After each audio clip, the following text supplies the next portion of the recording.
Classes. दोस्तों, Nanak classes के YouTube channel पे आपका स्वागत है। बात करते हैं आज आपको जो टेस्ट मिला था राजस्थान के प्रजामंडल, लोक देवता और प्राचीन सिक्कों से संबंधित जो भी इंपॉर्टेंट क्वेश्चन थे, 30 क्वेश्चन आपको मिले और 30 क्वेश्चन की अब आपको मिलेगी आंसर की व्याख्या सहित बढ़िया तरीके से। तो सारे तैयार हो तो लाइक कर दो और शेयर कर दो पहले अपने दोस्तों में कि टेस्ट की आंसर की व्याख्या सहित शुरू होने जा रही है। और 8:30 पर यह सेशन आपके लिए शुरू होता है। तो सारे विद्यार्थियों ने नोटबुक पे 30 क्वेश्चन के आंसर लिखे होंगे, तो सारे लिखा करो बढ़िया तरीके से। और अब आपको वो क्वेश्चन मिलाते रहना है साथ साथ में और उसकी व्याख्या देखते रहना है कि क्या माजरा था, कैसे क्वेश्चन आपका गलत हुआ, गलत कैसे हुआ, क्या कारण था और आपने सही कैसे किया। अब इस वीडियो में सब कुछ आपको पता चल जाएगा। तो शुरुआत करता हूं और दोबारा आपको बता देता हूं, पीडीएफ इसकी नानक क्लासेज ग्रुप है टेलीग्राम पे, टेलीग्राम ऐप डाउनलोड कर लेना और उसमें नानक क्लासेज ग्रुप ज्वाइन कर लेना।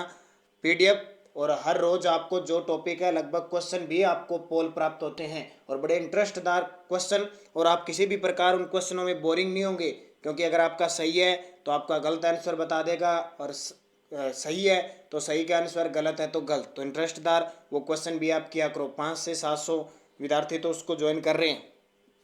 तो स्टार्ट करते हैं, साथ साथ मिलाते रहना। राजस्थान के प्रजामंडल, लोक देवता, प्राचीन सिक्के, थंबनेल करो। सारे विद्यार्थी तैयार हो और 30 के 30 क्वेश्चन आप कर चुके हो। तो पहला क्वेश्चन आपके लिए था, बीकानेर प्रजामंडल की स्थापना कहाँ हुई थी? बीकानेर प्रजामंडल की स्थापना कहाँ हुई थी? तो कुछ प्रजामंडल थे जिनकी स्थापना बाहर हुई थी, तो वो आपको पता होगा। तो इसकी स्थापना हुई थी कलकत्ता के अंदर। बीकानेर प्रजामंडल की स्थापना कलकत्ता में हुई। कब हुई? 1936 में।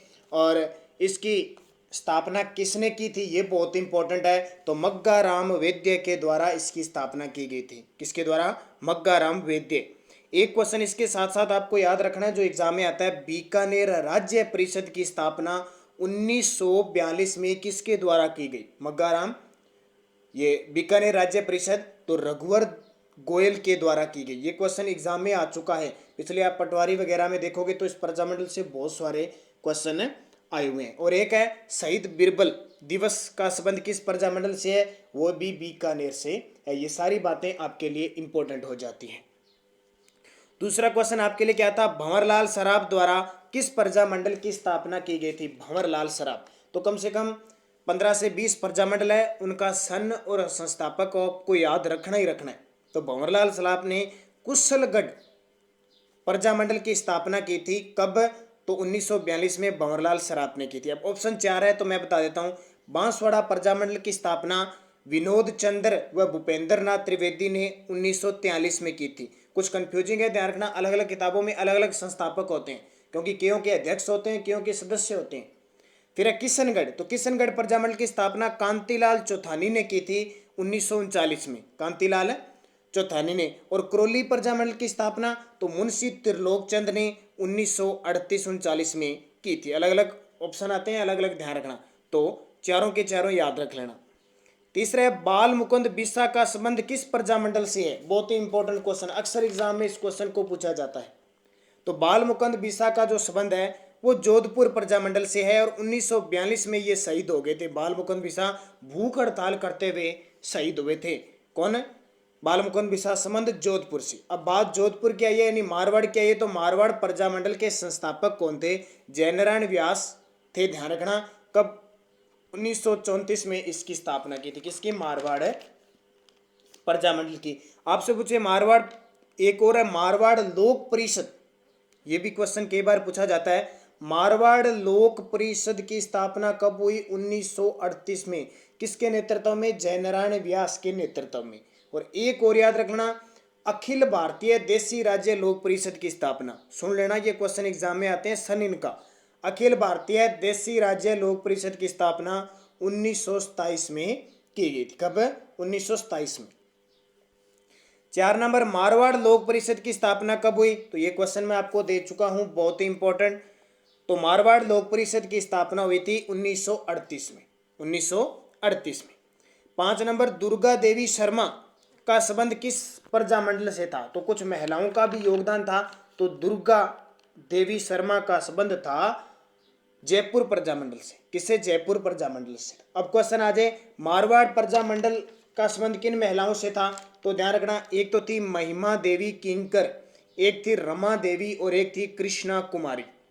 महिमा देवी किंकर, रमा देवी, कृष्णा कुमारी, ये तो है मारवाड़ से। जयपुर से दुर्गा देवी प्रसाद। मेवाड़ से पूछे तो मेवाड़ से थी नारायणी देवी। कौन थी? नारायणी देवी। और बांसवाड़ा से पूछे तो श्रीमती जिया बहन। बांसवाड़ा से श्रीमती जिया बहन। और एक और एग्जाम में क्वेश्चन आता है कि भरतपुर से कौन थी? तो श्रीमती सरस्वती बोहरा। ये क्वेश्चन भी एग्जाम में आ चुका है। श्रीमती सरस्वती बोहरा का संबंध भरतपुर प्रजामंडल से है।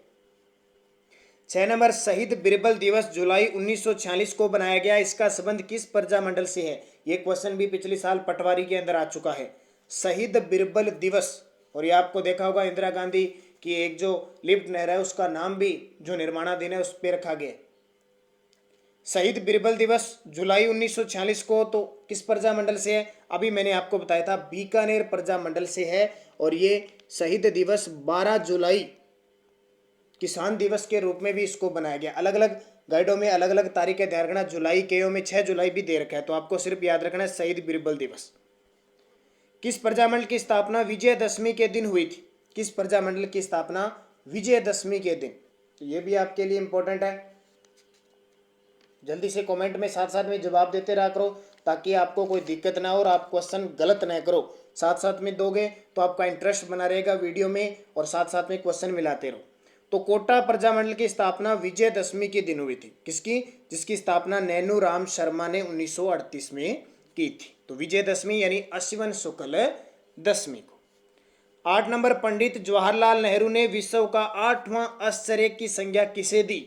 ये क्वेश्चन भी पिछले साल पटवारी के अंदर आ चुका है।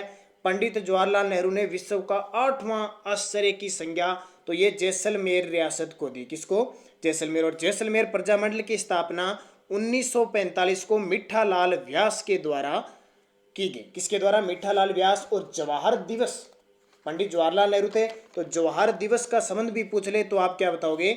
जैसलमेर बताओगे। पहली बार 16 नवंबर 1930 को जवाहर दिवस जैसलमेर में बनाया गया। इसके अलावा एक क्वेश्चन आपके लिए और इंपॉर्टेंट है, जैसलमेर प्रजा परिषद की स्थापना कब हुई? जैसलमेर प्रजा परिषद की स्थापना 1939-40 में हुई थी।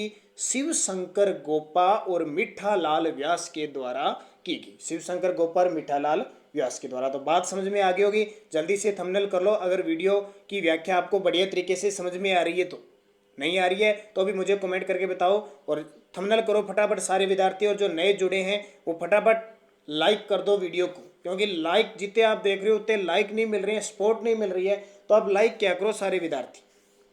और दूसरा, एक व्यक्ति क्रांतिकारी का नाम आता है सागरमल गोपा। नाम सुना होगा आपने। सागरमल गोपा का संबंध किस रियासत से? जैसलमेर से।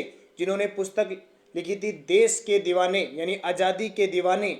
जैसलमेर में गुंडाराज और रघुनाथ सिंह का मुकदमा, ये पुस्तक लिखी थी। इस कारण इन्हें जेल में डाल दिया गया और वहाँ पे इन पर मिट्टी का तेल डालकर इन्हें जला दिया गया था। तो समय शासक कौन थे? जवाहर सिंह। जैसलमेर की। बीकानेर राज्य परिषद की स्थापना 22 जुलाई 1942 में किसके द्वारा की गई? तो ये क्वेश्चन आपको मैं व्याख्या में वैसे बता चुका हूँ, 22 जुलाई 1942। और ये क्वेश्चन भी एग्जाम में पिछले साल पटवारी में आ चुका है। तो ध्यान रखना, रघुवर दोयल। थोड़ी सी लैंग्वेज इसकी चेंज थी, ध्यान रखना। रघुवर गोयल। 10 नंबर, राजस्थान सेवा संघ की स्थापना कब हुई? तो क्रांतिकारी या आधुनिक राजस्थान की बात हो और ये क्वेश्चन न आए ऐसा हो नहीं सकता। पिछले एलडीसी के अंदर देख लो, कहीं भी देख लो, ये क्वेश्चन आता है राजस्थान सेवा संघ की स्थापना कब, किसके द्वारा और कहाँ की गई। तीनों इंपॉर्टेंट क्वेश्चन है। तो 1919 में वर्धा महाराष्ट्र में की गई और मैन इसके थे विजय सिंह पथिक। किसके द्वारा? विजय सिंह पथिक ने की थी। और यहीं से इन्होंने, विजय सिंह पथिक ने राजस्थान केसरी नामक पत्रिका निकाली थी, समाचार पत्र, जो हर बार एग्जाम में लगभग पूछा जाता है, हर साल में एक बार। फिर यही मुख्यालय राजस्थान सेवा संघ का मुख्यालय 1920 में कहाँ चला जाता है? अजमेर स्थानांतरित तो हो जाता है, ध्यान रखना। और वहीं से 1920 में विजय सिंह पथिक नवीन राजस्थान, जो बाद में तरुण राजस्थान के नाम से प्रकाशित होता है, समाचार है, प्रकाशित किया जाता है। तो बात समझ में आ गई होगी। राजस्थान सेवा संघ। एक बहुत ही इंपॉर्टेंट क्वेश्चन, जेंटलमैन एग्रीमेंट का संबंध किस प्रजामंडल से था? ये भी क्वेश्चन एग्जाम में आ चुका है। जिन विद्यार्थियों ने पिछले 2-3 सालों के एग्जाम दिए हैं उन्हें तो पता होगा कि इस तरह से क्वेश्चन एग्जाम में आते हैं और किस तरह आए हुए हैं।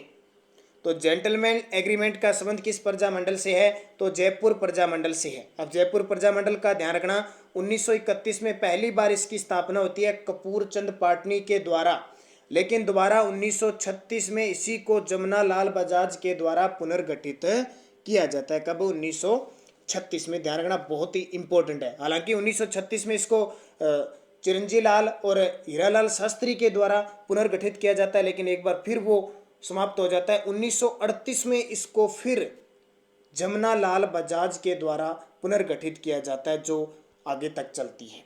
तो इंपॉर्टेंट है। अब ये जेंटलमैन एग्रीमेंट क्या था?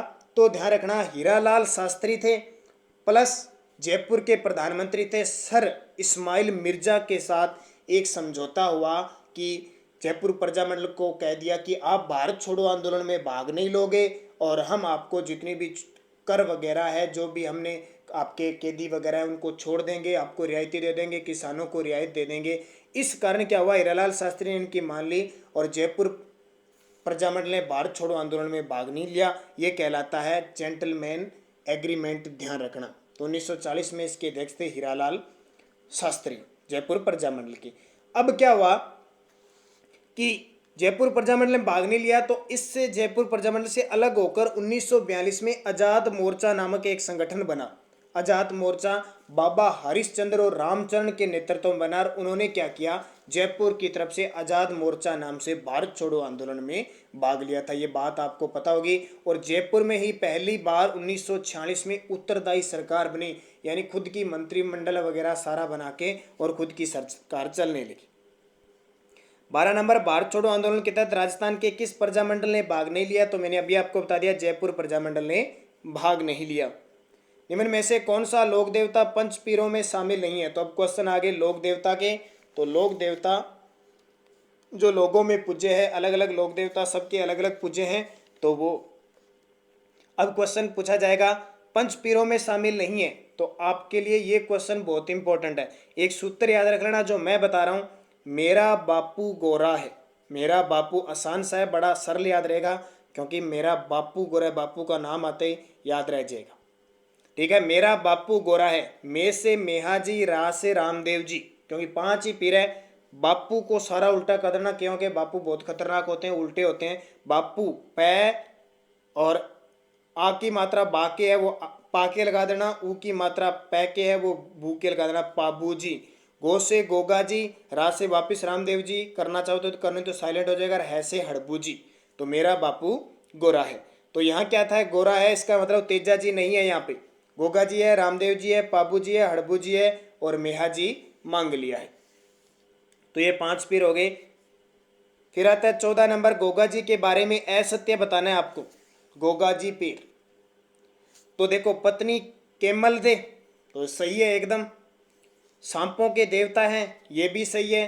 गोगा मेड़ी का निर्माण कुतुबुद्दीन ऐबक ने करवाया था, ये गलत है, बल्कि फिरोज शाह तुगलक ने गोगा मेड़ी का निर्माण करवाया था। सवारी इनकी नीली घोड़ी है, ये सारी बातें सही है। तो गोगा जी के बारे में आपको इतनी बातें पता होनी चाहिए। 15 नंबर, राव जोधा ने किस लोक देवता के आशीर्वाद से मंडोर को मेवाड़ से मुक्त करवाया?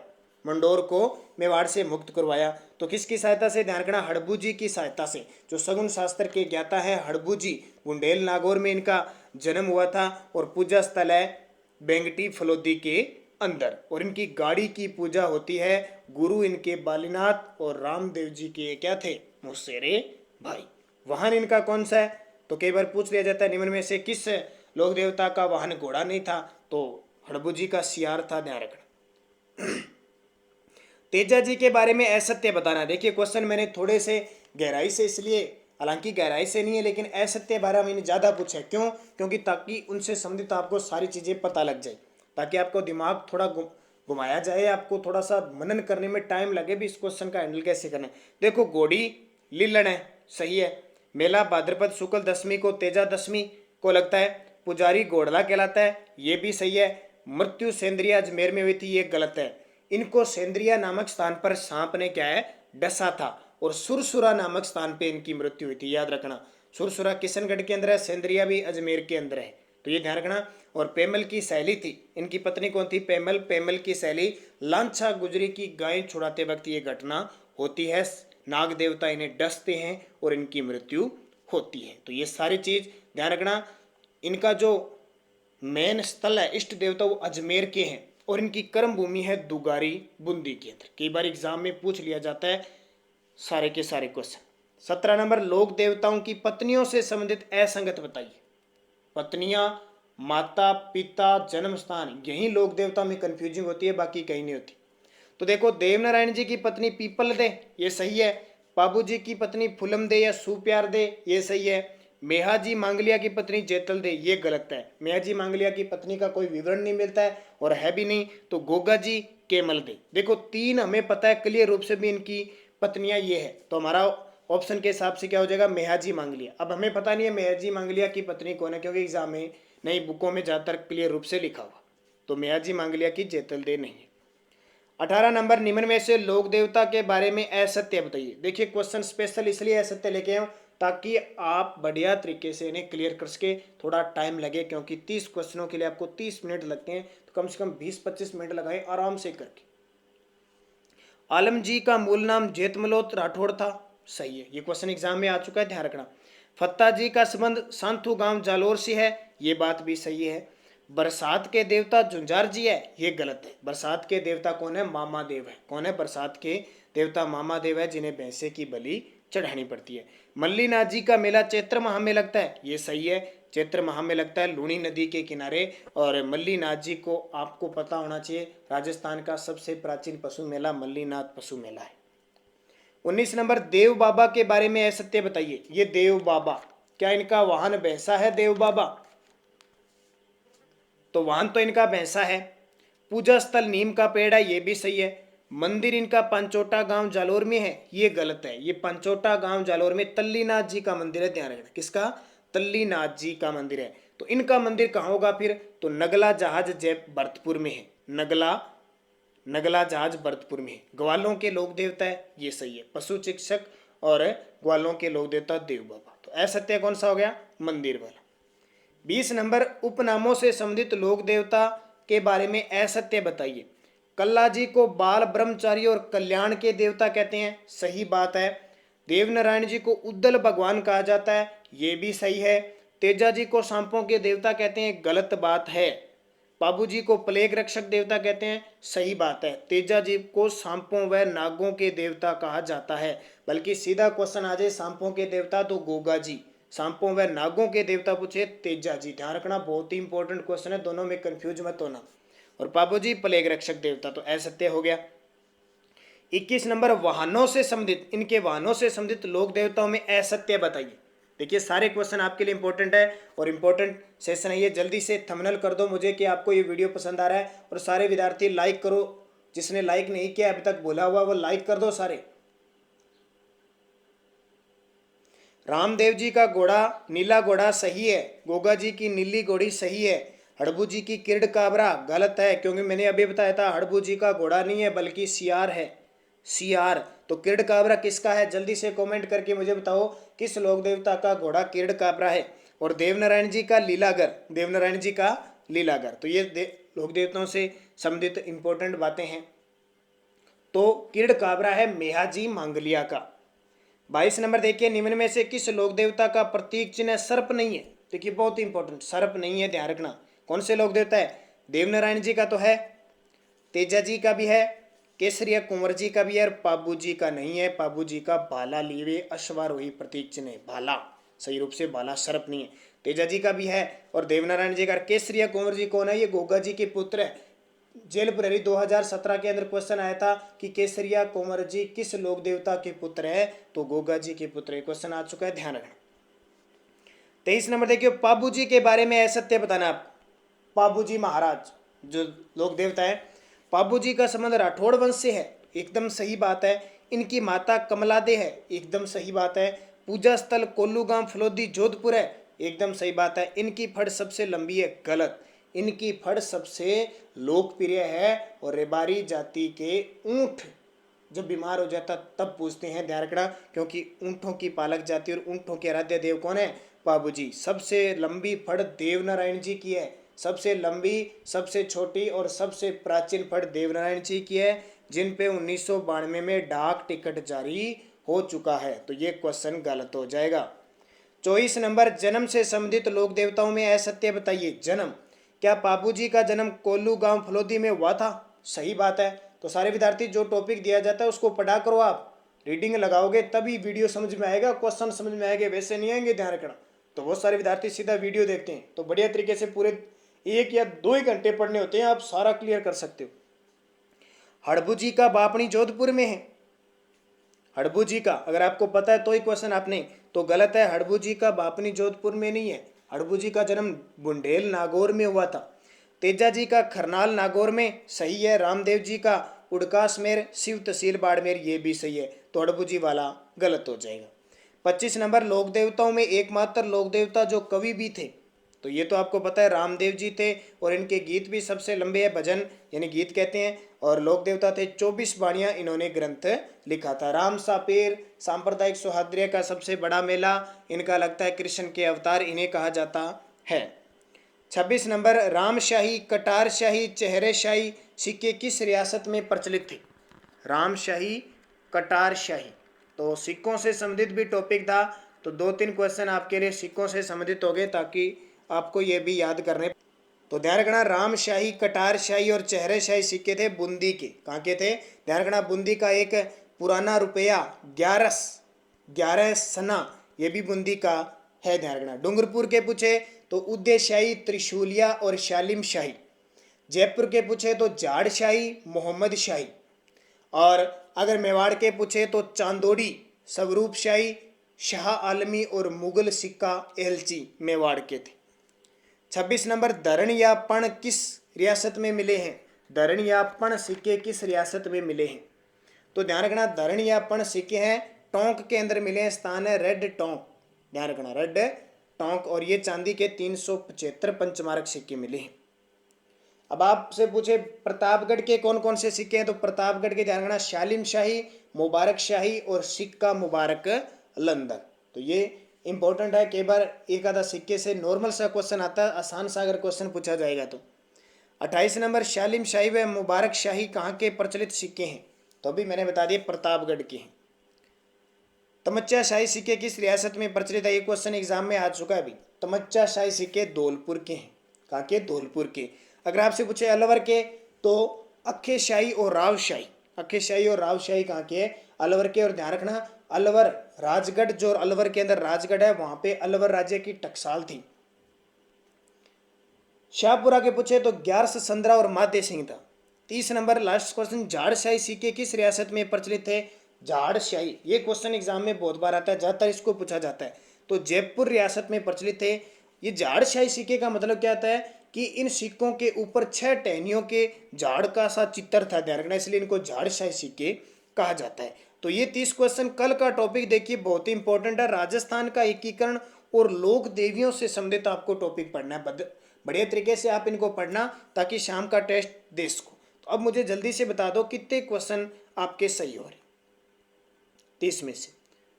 और दूसरा ध्यान रखना कि जो विद्यार्थी नए हैं उनको बता देता हूँ, टेलीग्राम, आप जैसे व्हाट्सअप होता है, कई विद्यार्थियों को पता नहीं है, टेलीग्राम ऐप जो है, ऐप डाउनलोड करो प्ले स्टोर से, और उसके बाद में उसमें नानक क्लासेज ग्रुप ज्वाइन कर लो, उसमें आपको सारी न्यूज़ मिलती है। अब मैं टेलीग्राम का ही क्यों कह रहा हूँ, क्योंकि टेलीग्राम की प्राइवेसी होती है बढ़िया तरीके से, हर किसी के नंबर शो नहीं होते।